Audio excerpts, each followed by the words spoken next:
Hello everyone, welcome back. Today we're going to be talking about improving your handwriting.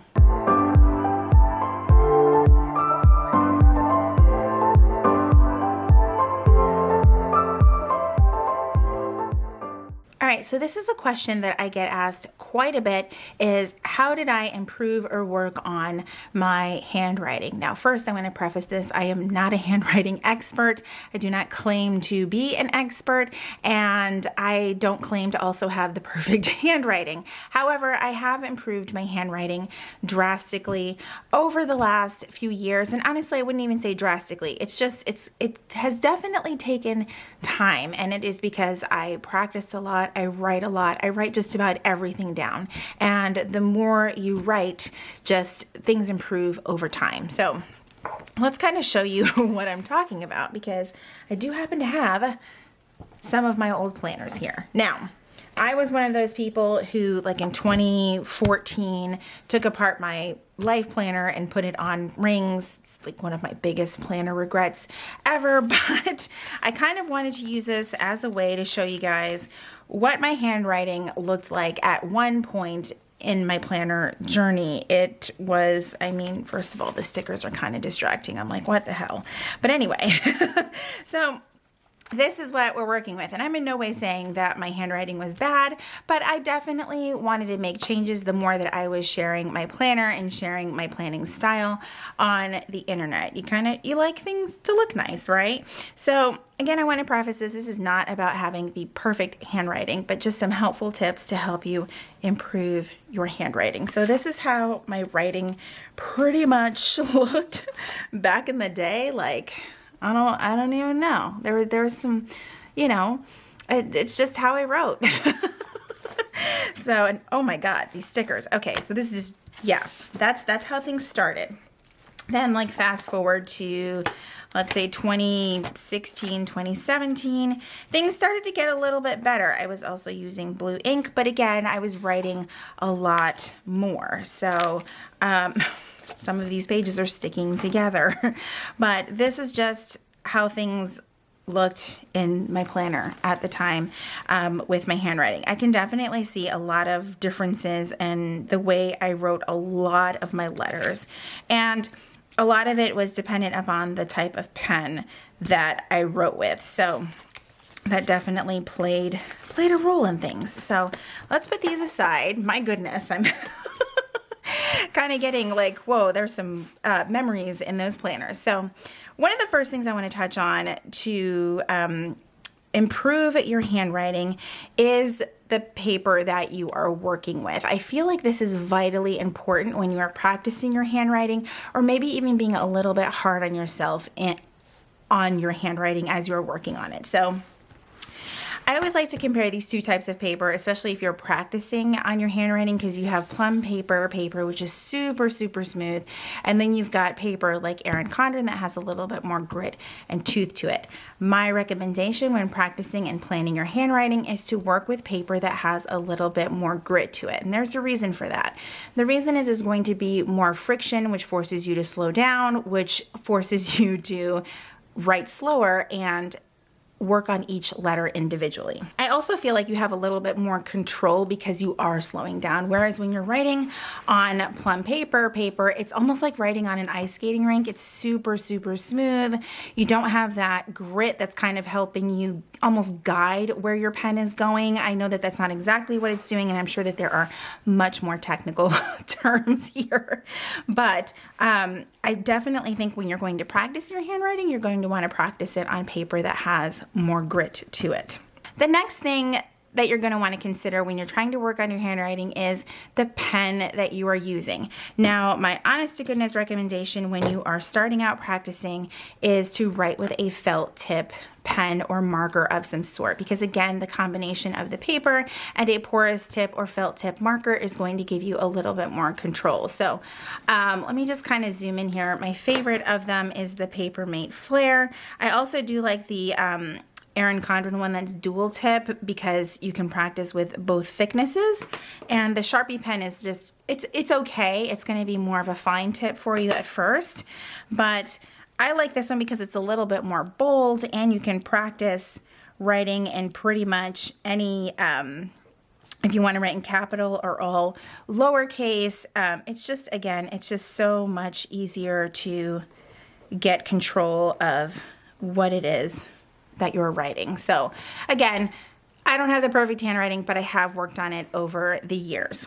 So you're definitely going to want to focus on the pen that you're using while you are practicing your handwriting. Next up is position. And oddly enough, all of these tips start with the letter P.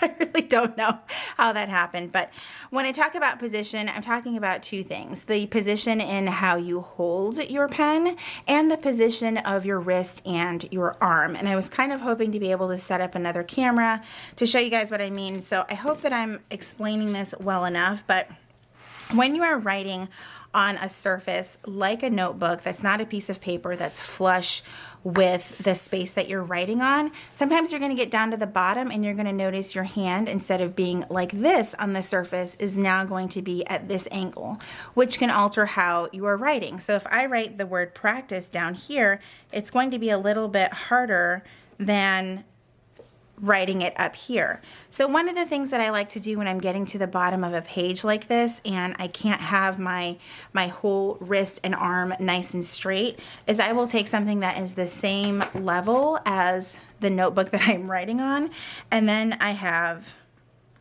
the same writing position down here at the bottom as I did at the top up here, if that makes sense. And it's just a little bit easier to write. I can actually go all the way down to the bottom of the page and not feel frustrated because my wrist is suddenly doing something different and I have to figure out how to hold things. Now, how you actually hold your pen is going to be a personal preference because it's going to come down to comfort and just probably what you've always done since the moment you were holding a pen or a pencil when you were a kid. So I hold mine in this position at times. It's kind of hard to describe. It's between my middle finger and my index finger, and then my thumb over my index finger. When I was younger, I would hold it just like this, and that worked for me. But it creates a totally different writing pattern when I hold my pen like this versus like this. And I also have a very permanent callus on my middle finger from holding my pen like that for so long. So I can show you the difference between the two. So this is going to be practice like this. And then practice holding it this way. And even though they're kind of similar, they're really not the same. Although for me, I've been writing for so long, they do actually look quite a bit the same there. But again, this all comes down to practice. But the biggest key for me of those two things when it comes to position is the position of your arm, your wrist, and your elbow all kind of being in alignment, making things a little bit easier while you're working on your handwriting.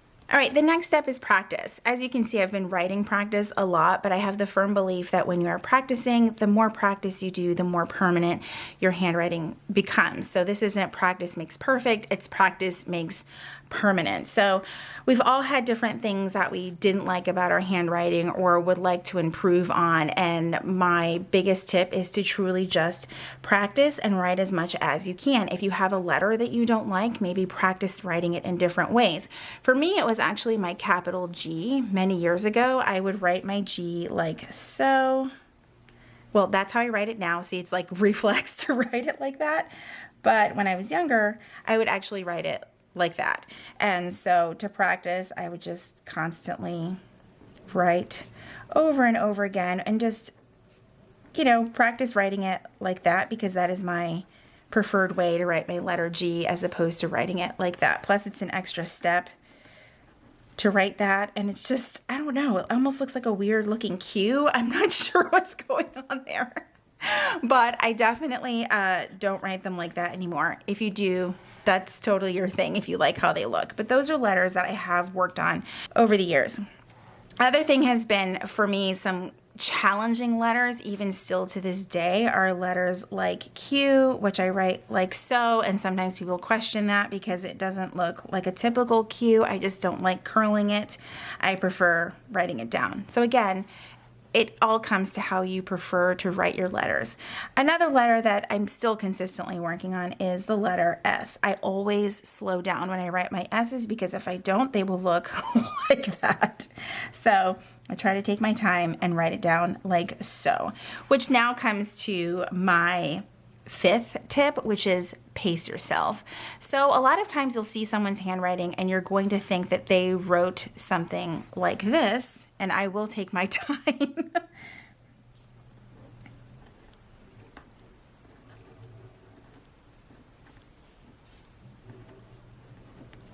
So when I write really slow and slow down my pace, this is what my handwriting looks like. If I tried to write it in real time, like I probably would say in my work planner where I'm not so concerned about my handwriting, it would just look like this because I'm writing really, really fast. So again, pace yourself. If you want your words and your letters to look a certain way, you're going to want to slow down. And so here's another example of that. If I write my name really fast, it looks kind of scribbly. But if I slow down and I'm intentional with each and every letter, that is how my name would look. But that's not really realistic. So think about that when you're seeing people's handwriting on the internet. They probably wrote really slow and thought about each individual letter and just kind of took their time with everything. So that's something to definitely think about. Of all of these tips, I would definitely say that practice and working on your pace and position are definitely going to be the key to helping you with your handwriting. Now, I know that some people have used like tracing sheets and things like that, and I think that those are great for specific styles of lettering, like bubble lettering, or if you're working on your calligraphy and things like that. But for your everyday print, I think that it's important to work on handwriting that is unique to your style and you. I don't think that tracing letters is going to be good for your personal handwriting. Your handwriting is literally like your signature, right? It's how you present yourself, and people can sometimes recognize your handwriting because it's how you write. Now, if it looks like everyone else's, it's just not what makes it unique. So work on how you write and how you can improve the different letters that you're writing. If there's something that you specifically don't like, continue working on it and continue practicing. As I shared in my previous planners, my handwriting did not always look the way that it does now. Over time, I just used these tips to help myself. And it's what has truly worked. I don't overcomplicate it. I just write, and I write a lot, and writing a lot is what really, really helps. All right, so one more time from the top, my tips were to focus on the paper that you're using. I definitely prefer paper with more tooth when you're practicing. Your pen that you're using when just starting out, I highly, highly recommend using a felt tip or porous tip pen to help you get started. Focus on your position with your wrist and elbow, making sure that everything is level. And then, of course, you're going to want to practice, practice, practice. And while you're practicing, make sure that you work on your pace and slow down and work on each individual letter as you are writing. All right, guys, so that's everything for my tips and tricks for improving your handwriting. I hope that you guys enjoyed this video today. If you have any questions at all regarding how to improve your handwriting, feel free to ask down below in the comments. I hope you guys enjoyed today's video. If you did, please be sure to give it a thumbs up. Subscribe if you haven't already. And if you are already subscribed, make sure you click that red notification bell so that you know when my videos are posted here on YouTube. As always, thank you guys so much for hanging out with me, and I will see you in my next video. Bye, everyone.